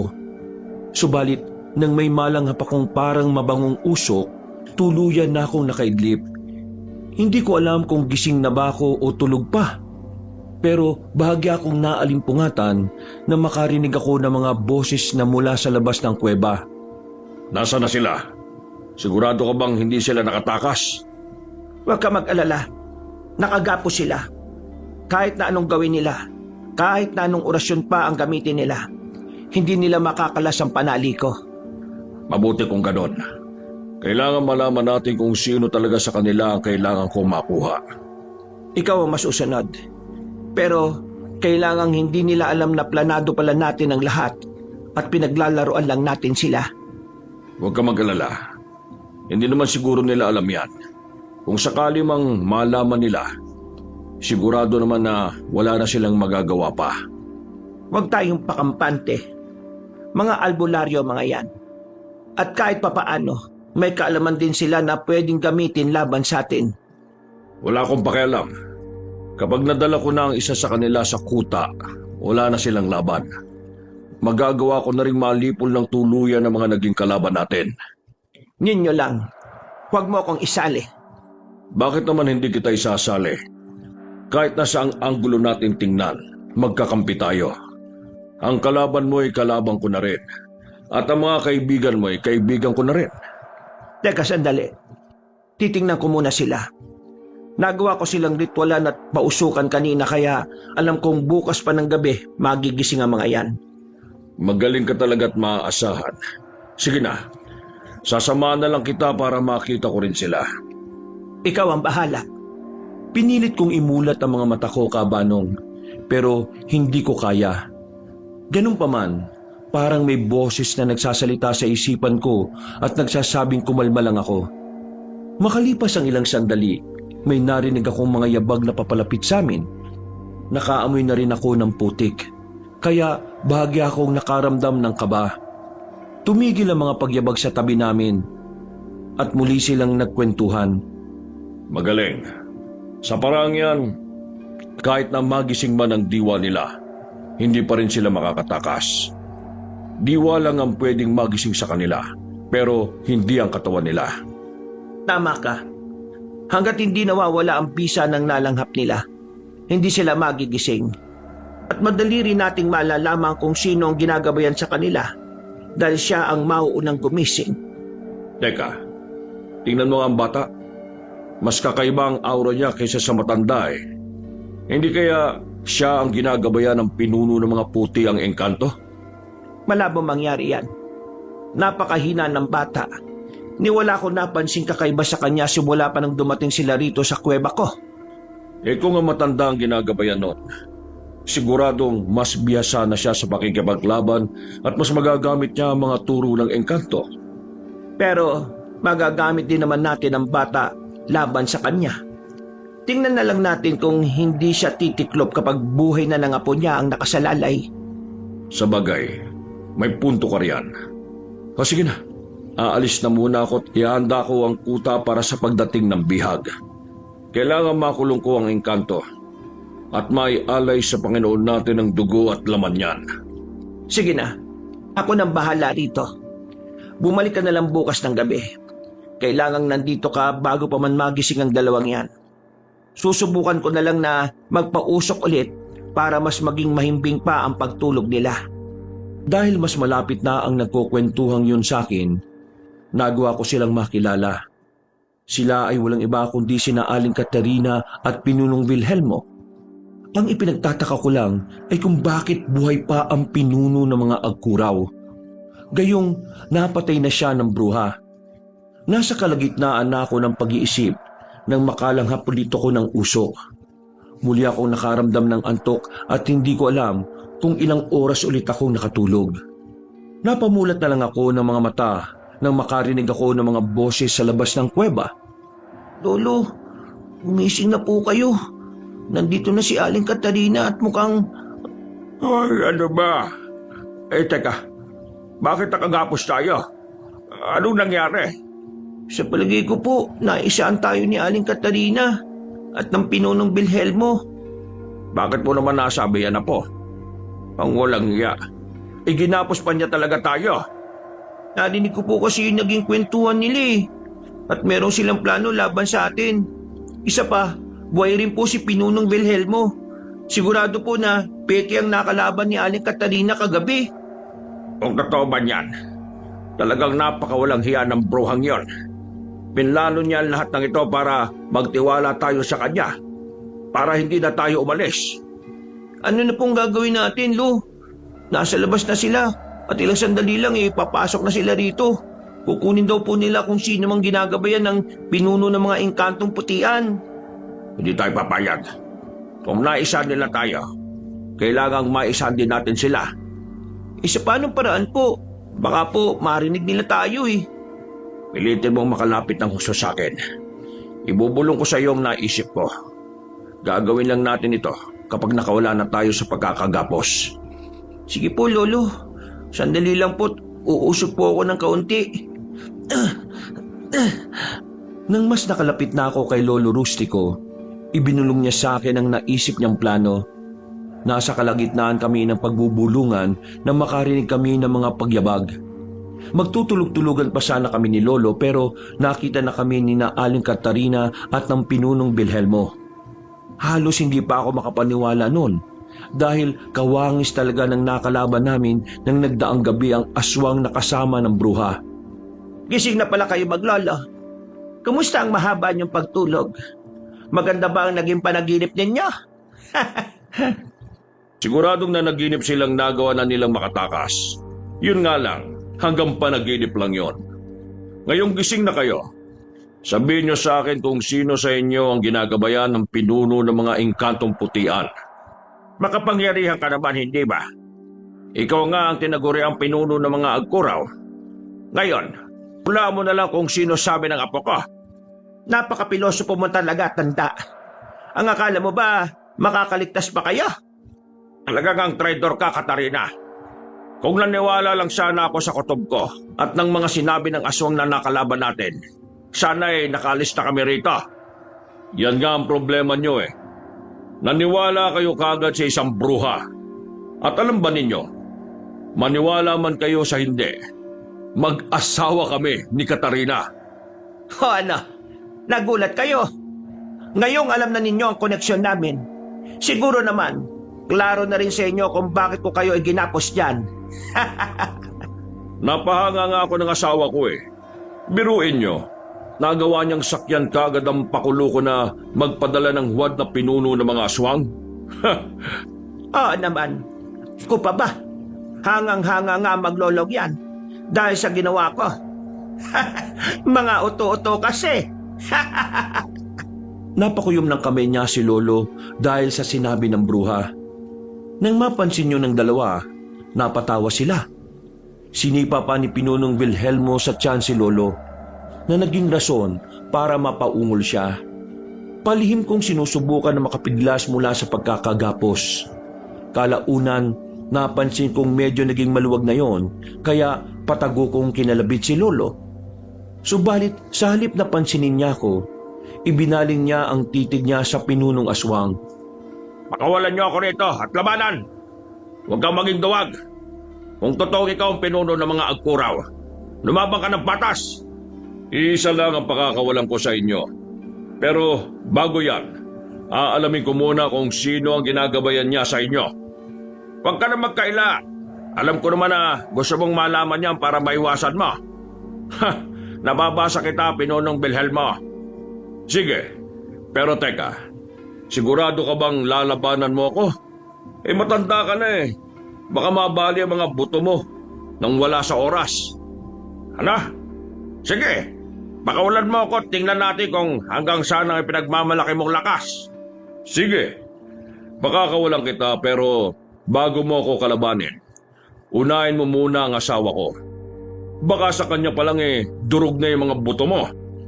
Kahit sino pa sa inyo, ayos lang. Sige, lalabanan ko kayo ng mano-mano o kahit meron mang sandata. Napangisi ng malapad si Pinunong Wilhelmo dahil sa sinabi ni Lolo. Naganda naman si Aling Katarina at nakita kong mas naging mabagsik ang itsura niya. Pinakawalan ng pinunong aswang si Lolo at kasunod noon, itinulak niya ang matanda patungo sa bruha. Napaangil naman si Aling Katarina. Inatake niya si Lolo. Samantala, nanood naman si Pinunong Wilhelmo sa kanilang dalawa. Habang nasa ganun silang sitwasyon, inihanda ko ang sarili ko para sa mga susunod na mangyayari. Kapag nalaman na namin kung sino sa inyo ng apo mo ang ginagabayan ng pinuno ng mga engkantong putian, isa sa inyo ang magkakaroon ng hindi makakalimutang kamatayan. Hindi makakalimutang kamatayan? Mas nababagay yan sa inyong dalawa ng asawa mo eh. Isa kang traidor. Ang mga katulad mo ay dapat ang nauunang mamatay. Baka nakakalimutan mo na yata ang kasabihang ang masamang damo ay hindi madaling mamatay. Ha! Sa bagay, masamang damo nga kayo ng asawa mo. Pero nakakalimutan mo na rin siguro na kasangga ko ang Diyos sa bawat labang ko. Isa akong albularyo, oo. At kahit anong gawin ninyo, may kakayahan akong puksain kayo. Yan ay kung magagawa po. Puro ka lang naman satsat ah. Wala kang pinagkaiba sa iba mong kalahi. Mga albularyo at manunugis ko no. Pero naging madali lang naman sa amin ang pagtalo sa kanila. Sa mga katulad mong traidor, talaga namang mas madali mong matatalo ang mga kalaban mo. Pero ngayong nabunyag ng mas maaga ang pagkatao mo, malamang hindi na mauulit ang pangyayaring yon. Tingnan na lang natin, tanda. Sige, anong gagawin mo kapag hinuli kita at binuhat katulad nito? Di gawin mo kung anong gusto mo. Pero kapag nakalapag ako at nakabawi, siguradong malulumo ang asawa mo. Buong lakas na binuhat ni Aling Katarina si Lolo Rustico. Naging kalmado naman siya at nang ibalibag siya ng bruha, himulang nagawa niyang ibalanse ang kanyang katawan. Lumapag siya ng nakatayo, kaya napailing si Aling Katarina. Bago pa man nakahakbang si Lolo para sumugod, umatake na ulit sa kanya ang bruha. Sa pagkakataong yon, umusal si Lolo ng dasal, saka inihip sa kanyang kamao. Saktong pagkalapit sa kanya ng bruha, buong lakas niyang sinuntok ito. Aray ka! Sobrang sakit ng tiyan ka! Pero, diyan ka nakakabali. Mawawala ka agad ang sakit nito. Babawian kita, tanda! Bahala ka kung anong gagawin mo, pero bago ang lahat, saluhin mo muna ang kamao ko. Itong dapat sa mga katulad mo. Walang iya ka. Rico, halos paulanan mo na ako ng suntok Humanda ka kapag ako naman ang magkaroon ng pagkakataon. At akala mo ba ibibigyan kita ng pagkakataon? Hindi. Ito ang dapat sa'yo. Hindi ako papayag na ikaw ang mas lamang sa ating dalawa. Ano, tapos ka na? Ngayon, ako naman. Sige, tingnan natin kung sino ang mas malakas sa ating dalawa. Nagpambuno sa isa't isa sila Lolo at Aling Katarina. Sinubukan pang suntukin ni Lolo ang bruha, pero nagawa niyang salagin yon. Sa hindi inaasahan ni Lolo, nagawa siyang ibalibag ng bruha. Bumagsak siya sa mabatong bahagi. At dahil doon, hindi agad siya nakagalaw. Gusto ko na sanang umalis sa pwesto ko para tulungan si Lolo. Pero sumenya siya sa akin na wag na akong gumawa ng hakbang para labanan sila. Na mga panahong yon, muli pang binuhat ng bruha si Lolo at ibinalibag papunta sa kinatatayuan ni Pinunong Wilhelmo. Ano? Bakit hindi mo magawang lumaban? Talagang matanda ka na. Mahina na ang tuhod mo. Malamang wala sa iyo ang gabay. Baka nasa apo mo. Diyan ka nagkakamali. Nasa akin ang gabay. Ako ang ginagabayan ng pinuno ng puti ang engkanto. Hindi ko na kailangan pang patunayan yan sa inyo. Masyado kang mahina. Kung talagang malakas ka, bakit hindi mo magawang matalo si Katarina? Isa kang huwad, Rustico. Katulad ka lang din ng mga kadugo mo. Walang binatbat. Baka nga huwad na albularyo lang yan Baka naman nagkukunwari lang na isang manunugis. Nagkakamali ka na ginakala, Katarina. Sige, gusto talaga ninyo ng seryosong laban Papakita ko kayong dalawa. Rico, Wilhelmo, sinasakal niya ako. Tulungan mo ako, dali. Wag na. Makakaya mo naman siya, hindi ba? Labanan mo na lang muna siya at nang malaman natin kung siya ba talaga ang hinahanap natin. Hayop ka, Wilhelmo. Talagang ang sarili mo lang ang iniisip mo. Hindi na sana kita tinulungan pa. Yan ang dapat sa mga traidor. Tina-traidor din. Nag-iba yung lakas at liksi ni Lolo. Kaya naging mahirap para kay Aling Katarina na masundan ang mga galaw niya. Sa hindi inaasahan ng bruha, binuhat din siya ni Lolo at buong lakas na ibinagsak sa batuhan. Napaungol ang bruha at muli niyang sinubukang bumangon. Subalit, bago pa man niya magawa ang totoong pakay niya, nakadampot na si Lolo ng bato. Ibabagsak sana niya yon sa bruha, ngunit bago pa man niya magawa ang pakay niya, sinugod na siya ni Pinunong Wilhelmo na naging rason para mabuwal siya sa lupa. Anong akala mo? Papayagan lang kitang patayin mo ang asawa ko ng ganun-ganun na lang? Hindi! Wilhelmo, hawakan mo matandang yan. Kailangan kong makaganti sa kanya, bilis! Sige, basta siguraduhin mo lang na magkakalasog-lasog ang buong katawan niya, ha? Kapag nangyari yan, siguradong kikilos ang gabay niya para tulungan siya. Yun ay kung talagang siya ang ginagabayan ng engkantong yon. Sige, gawin na din niya. Tignan natin kung hindi kayo magsisi kapag ginawa niyo yan. Eto na, Katarina. Ikaw na ang bahala sa matandang ito. Gawin mo kung ano man ang gusto mong gawin sa kanya. Narinig mo ang asawa mo, bruha. Sige na! Napaangil ang bruha dahil sa huling sinabi ni Lolo. Bumangon si Aling Katarina, saka ilang ulit na sinuntok at kinalmot si Lolo Rustico. Nung una, walang naging reaksyon doon si Lolo. Ngunit nang makalipas ang ilang minuto, mas naging agresibo ang bruha. Nasugatan si Lolo dahil sa ginawa ng nilalang sa kanya. Kalaunan, napansin kong nanghihina siya. Napangisi pa ang mag-asawa at nang bitiwan ni Pinunong Wilhelmo si Lolo Rustico, tuluyan siyang nabuhal sa lupa. Hindi siya ang ginagabayan ng engkantong yon. Kung siya yon, hindi dapat siya magiging ganyang kahina. Himaka, Wilhelmo. Kung siya ang merong gabay, magkakaroon sana siya ng pambihirang lakas at liksi. Saka, mas magiging mautak siya kesa sa atin. Pwe! Binigo ko ng kutob ko. Teka, baka nagkukunwari lang talaga siyang mahina ah. Baka may pinaplano pa siya laban sa atin. Sige, para malaman natin kung totoong hinala mo o hindi, mas mabuti siguro kung gamitin natin ang apo niya. Sa paraang yan, kung talagang siya ang ginagabayan ng pinuno ng puti ang aswang, lalabas ang totoo niyang lakas. Maganda yung naisip mo. Sige, bakawdan mo ang bata at gamitin laban sa matandang ito.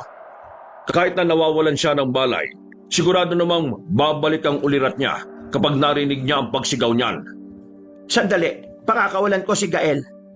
Gael, ano? Nasaksihan mo naman kung paano namin nilampaso ang lola mo, hindi ba?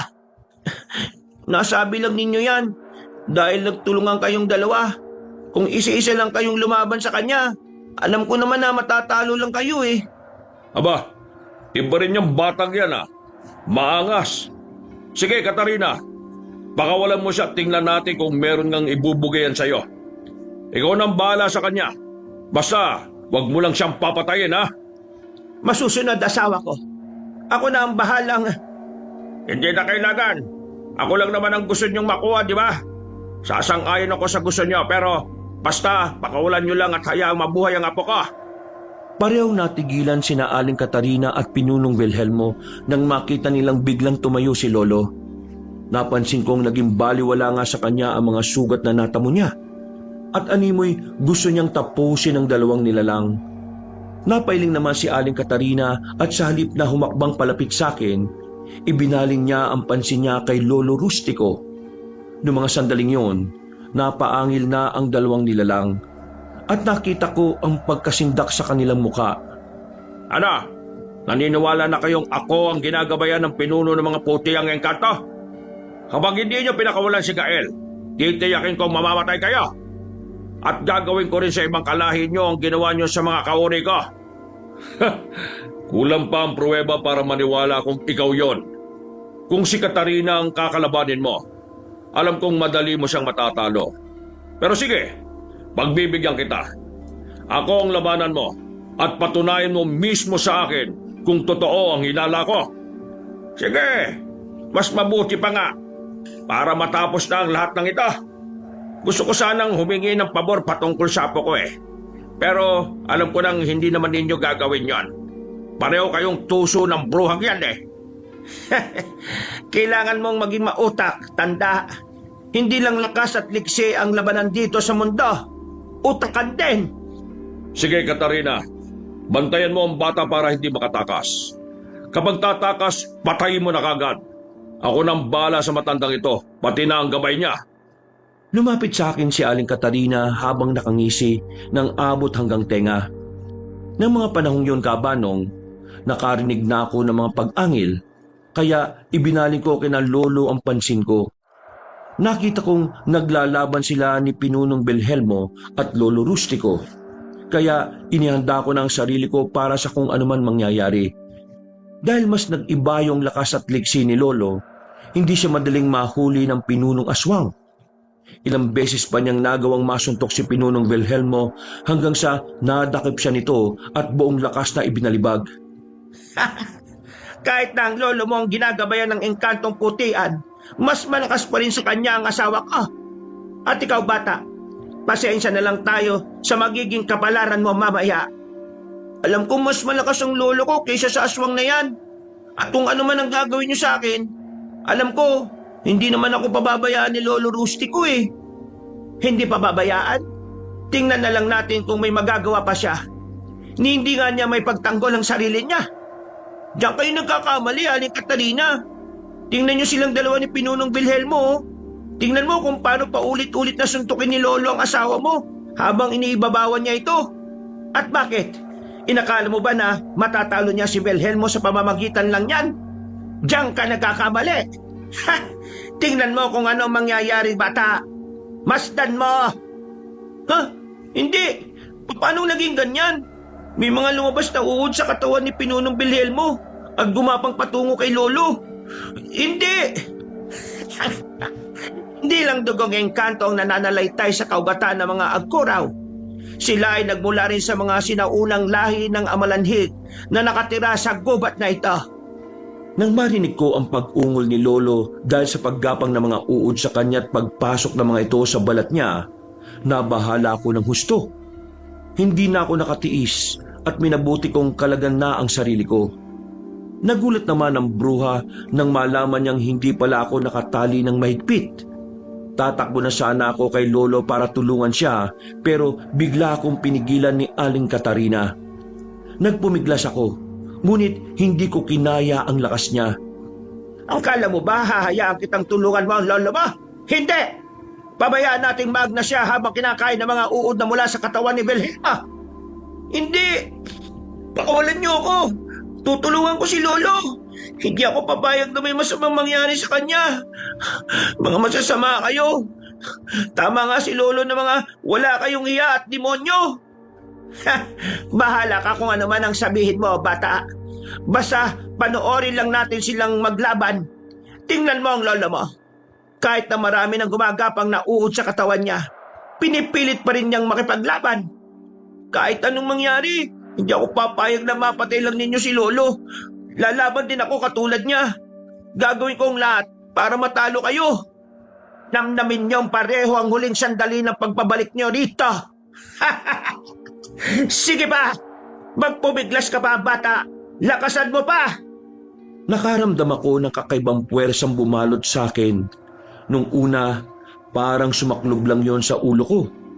Pero makalipas ang ilang sandali, buong katawan ko na ang nilukob noon. Bago pa man makapaghanda ang bruha, buong lakas akong nagpumiglas sa kanya. Namilog pa nga ang mga mata niya nang mapansin niyang ang kakaibang lakas ko. At nang akmang dadakmain sana niya ulit ako, itinulak ko siya. Maging ako namangha sa kakaibang lakas ko. Kaya noon din, minabuti kong lumapit kina Lolo. Wilhelma! Hindi ang matandang yan ang may gabay!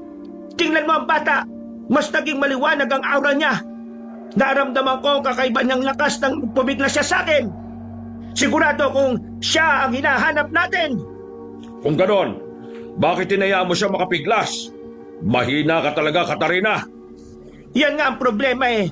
Kanina pa pala siya nakakawala sa pagkakatali. Pero hindi natin yun nalaman kaagad.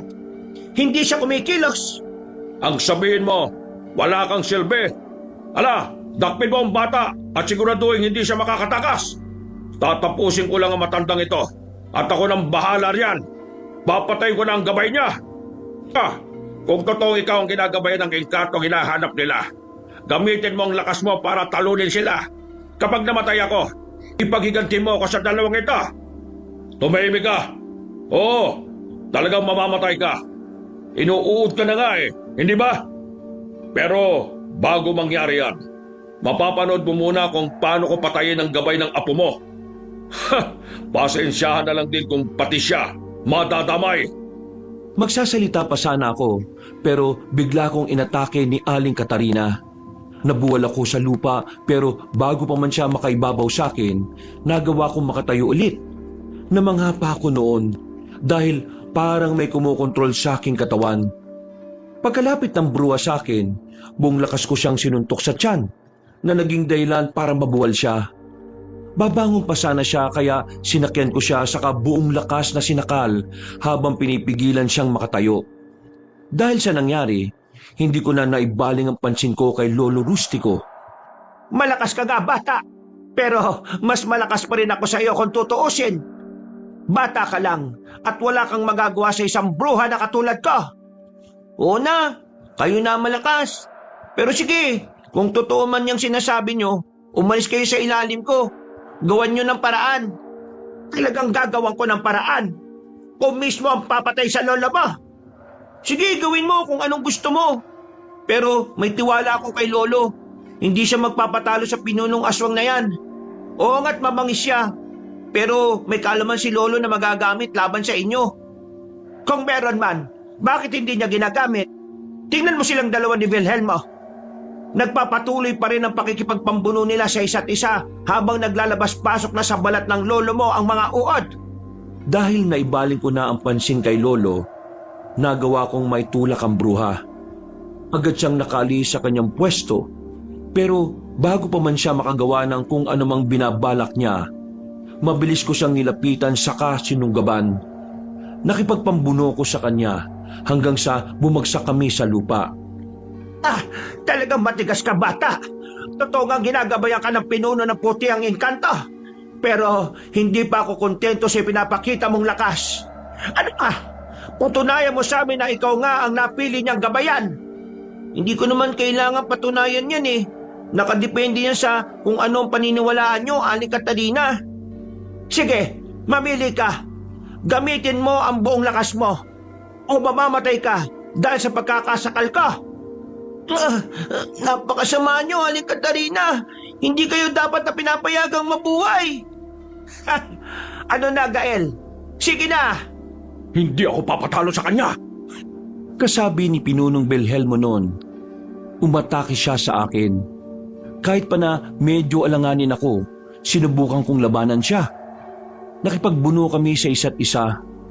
Dahil mas pandak ako sa kanya, bagya siyang napapayuko para maabot ako. Dulot ng kanyang ginagawa, mas naging madali sa akin na maabot ang ulo niya.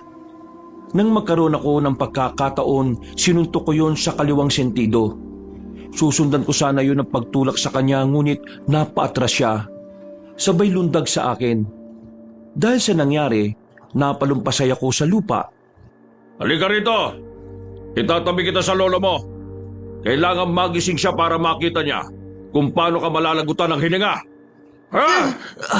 Kawalan niyo ako. Huwag niyo akong hilahin ng ganito. Kawalan niyo ako. Huwag ka nang manlaban pa. Diyan ka nararapat sa tabi ng lolo mo. Malapit ang bawian ng buhayan. Anong ginawa niyo sa lolo rustiko ko? Ayop ka, Pinunong Belhelmo. Magbabayad kayo. Apo ko, pasensya ka na't mahina na ako. Hindi ko na makakaya pang labanan ang aswang na yan. Bata ka pa lang. Alam kong may gabay ka. Hindi ko inakala na ang pinuno ng mga engkantong putihan ang gumagabay sa iyo. Lolo, wag na po muna kayo magsalita. Ang balat nyo, may mga butas dahil sa ginawa ng mga uod. Teka, anong nangyari? Bakit nawala ang mga uod? Anong ginawa mo, tanda? Wala ka nang pakialam, aswang. Itong mga uod mo, pulutin mo ng isa-isa. Lahat sila nanigas at hindi na gumagalaw. Hindi maaari.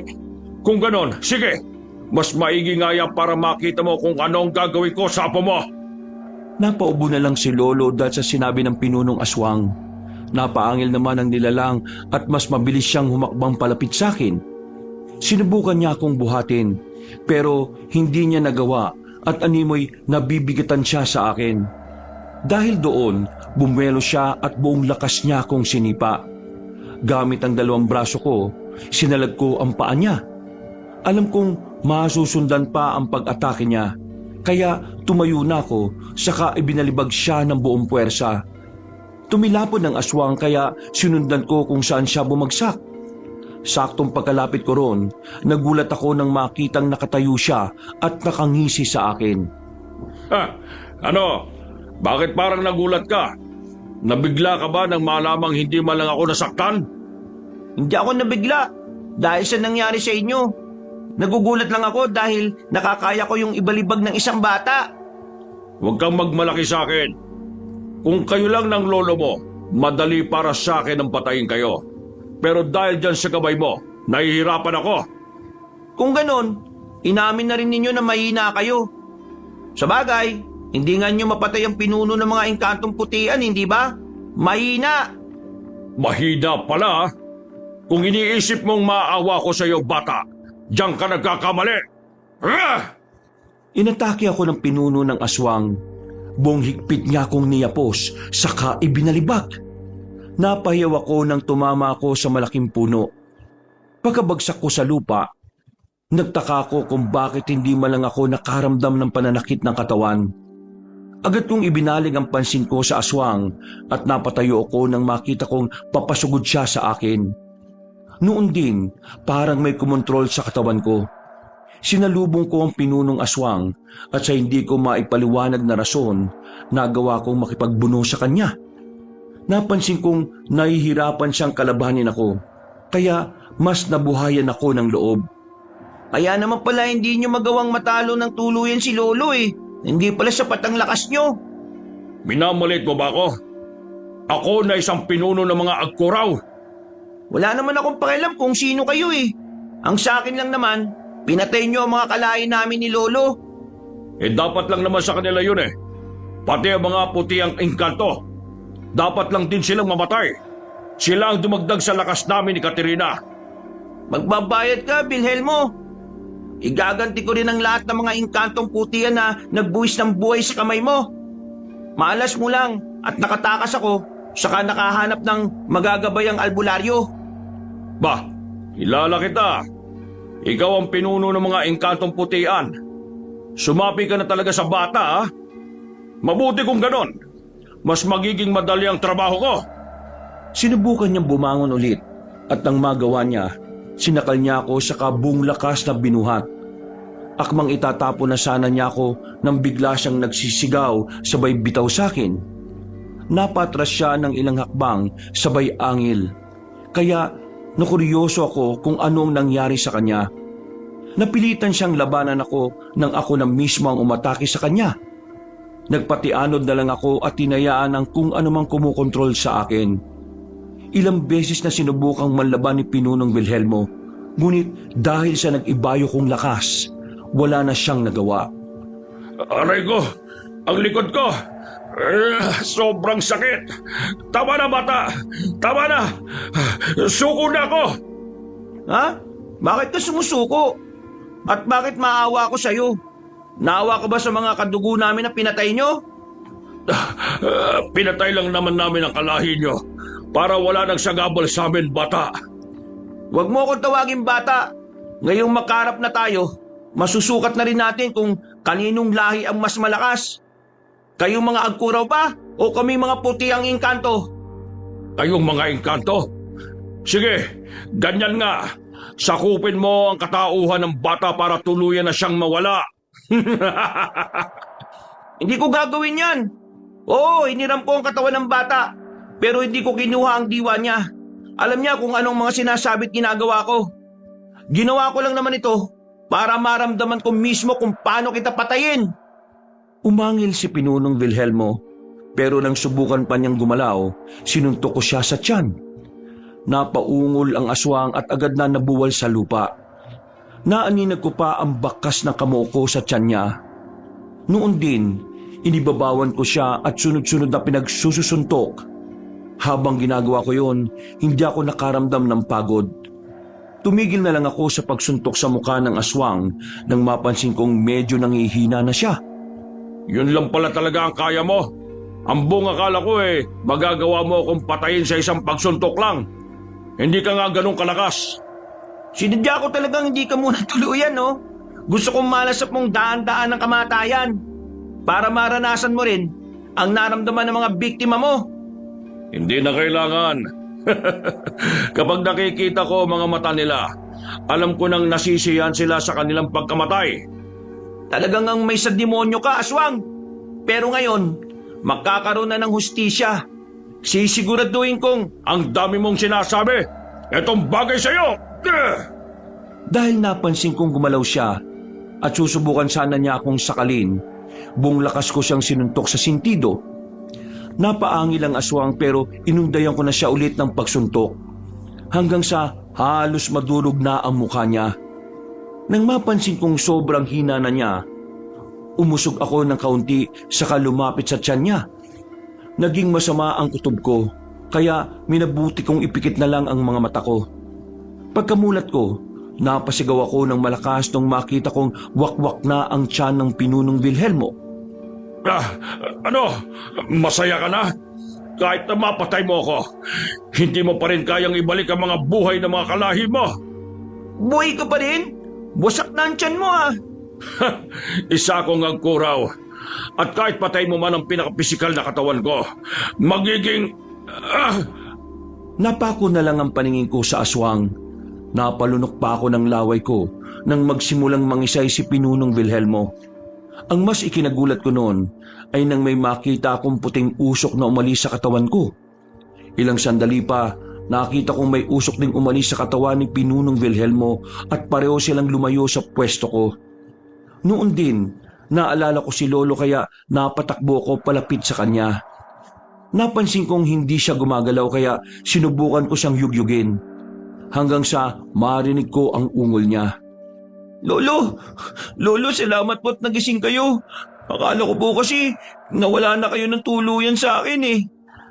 Bakit, Apo? Ano ba nangyari?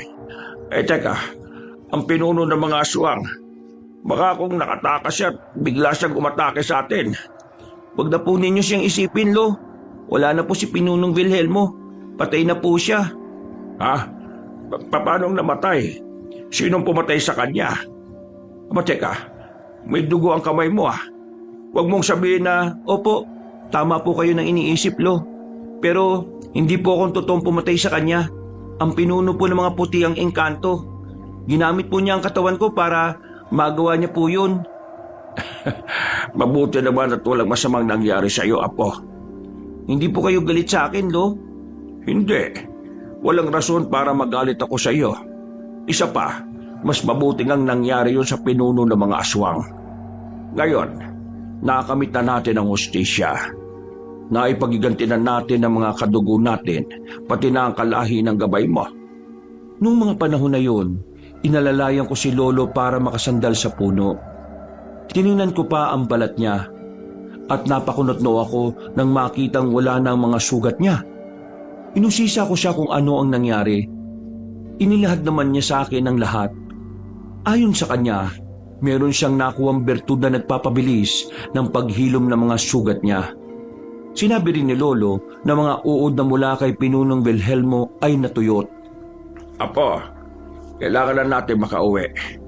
O kung hindi man pupunta tayo sa badong kinalakihan ko. Alamin natin kung ano ang sitwasyon doon. Pero mahina pa po kayo, Lo. Baka kung ano po ang mangyari sa inyo habang naglalakad tayo papunta ron. Umalik na lang po muna tayo sa kuweba ni Aling Katarina para doon magpahinga. Pagod din naman na ako eh. O siya, sige. Kung yan ang gusto mo, doon tayo magpapalipas ng gabi. Bukas, aalis kagad tayo, ha? Sige po, Lo. Aalalayan ko na po kayo para hindi po kayo gaanong mahirapan sa paglalakad. Mabuti pa nga, Apo. Mukhang naginginig pa rin ang tuhod ko eh. Sige po, tara na po, Lo. Mabuti na nga lang talaga natalo natin yung mga aswang na yun kahit na naiwala natin yung mga panlaban natin. Oo nga eh. Pero kung meron tayong sandata laban sa kanila, sigurado na hindi naman tayo gaanong nahirapan eh. Hindi na siguro aabot ng ilang oras ang pakikipaglaban natin sa kanila. Ang akala ko nga po, may masamang nangyari na sa inyo eh. Kanina po kasi hindi man lang kayo gumagalaw. Iniisip ko na lang po na baka nawalan kayo ng malay.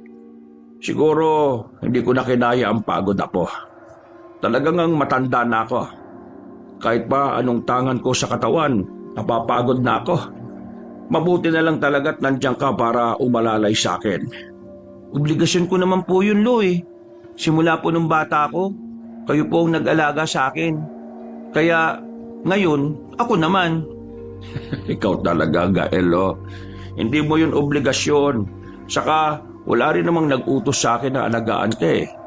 Kusang loob kong ginawa yon. Dahil sa pag-uusap namin, hindi namin namalayan na nakarating na kami ni Lolo sa bukana ng kuweba. Nung una, naisip namin na sa labas na lang muna kami.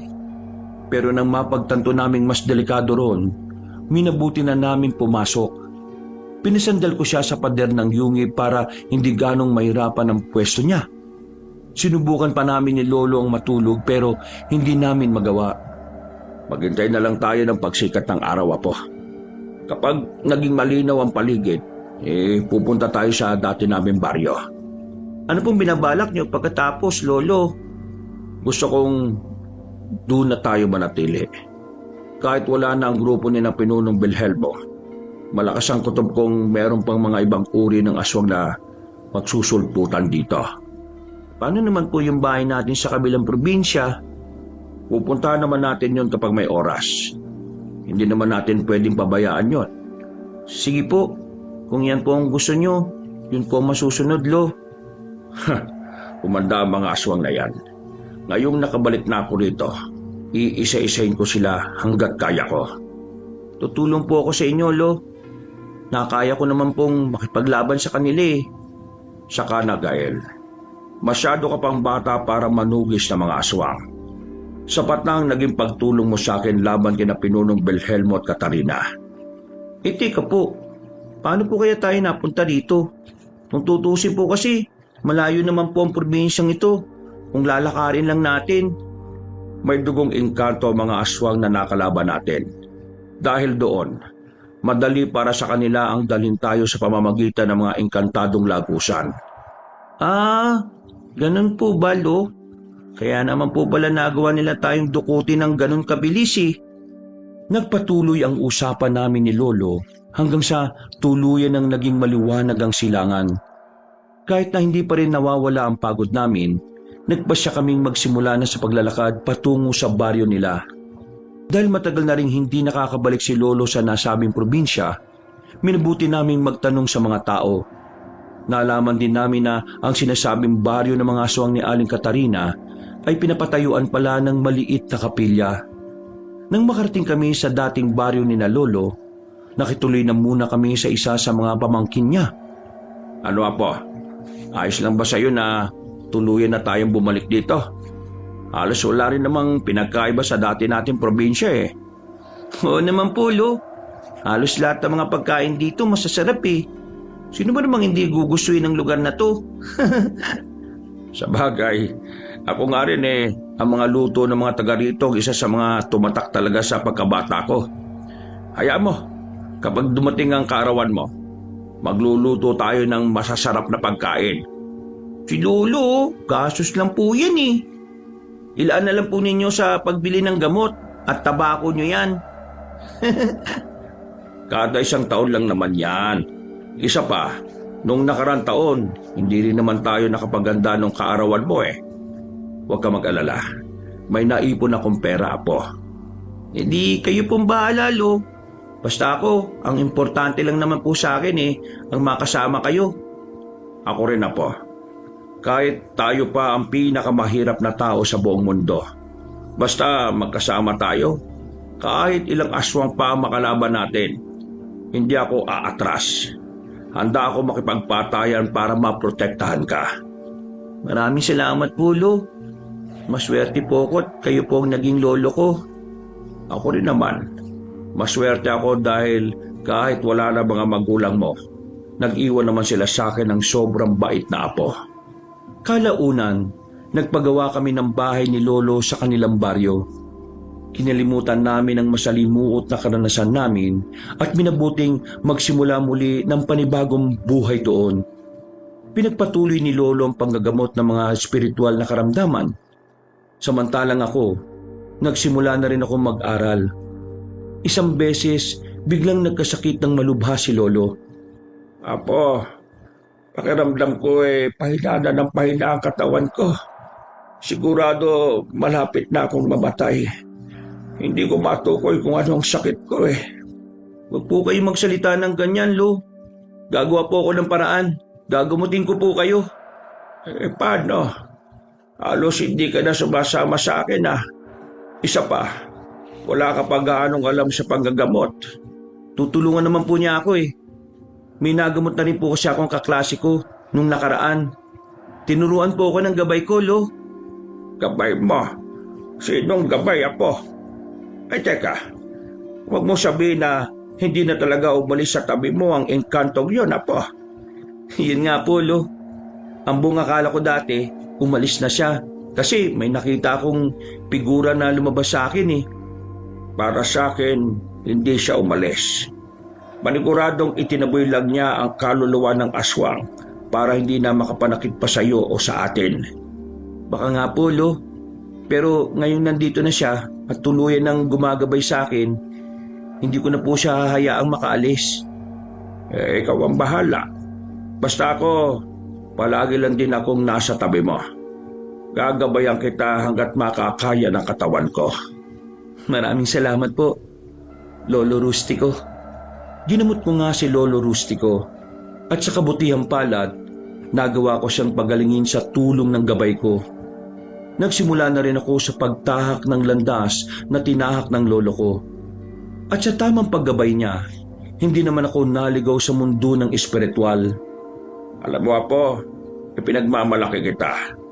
Sino ba naman ang mag-aakala na ang isang batang inalagaan ko dati halos hindi umalis sa tabi ko? Ngayon, isa na ring albularyo. Salamat po, Lo. Hindi naman po ako magkakaroon ng kakayahang kagaya nito kung hindi dahil sa inyo eh. Kayo po ang pundasyon ko kung ano man ang meron ako sa ngayon. Basta, kahit na ano man ang mangyari, palagi mong uunahin ang Diyos, ha? Sa Kanya nagmumula ang kakayahan nating magagamot. Hindi natin ito gagamitin sa kasamaan. Opo, tatandaan ko po ang sinasabi niyo, Lo. Huwag po kayo mag-alala. Araw-araw naman po ako nagdarasal eh. At sa bawat dasal ko po, kasama kayo ron. Salamat, Gael. Hayaan mo, kapag nasa langit na ako baabantayan kita palagi. Lo, huwag po kayong magsalita ng ganyan. Hindi ka po mawawala sa akin. Hindi naman po ako magsasawang mag-alaga sa inyo eh. Diyos lang ang nakakaalam kung kailan niya na tayo kukunin. Basta ako, kung kukunin man niya, alam kong magiging masaya siya. Ginawa kong lahat na makabubuti sa kapwa ko. Gusto ko din pong maging kagaya niyo, Lo. Gusto kong tumulong at pumrotekta sa kanila. Kung sa pagiging albularyo, wala tayong problema dyan. Ang ayaw ko lang, maging isa kang manunugis ng aswang. Ayaw kong maging masikip ang daan mo. Kapag marami ka ng mapapatay na aswang, mas lalo ring dadami ang kaaway mo.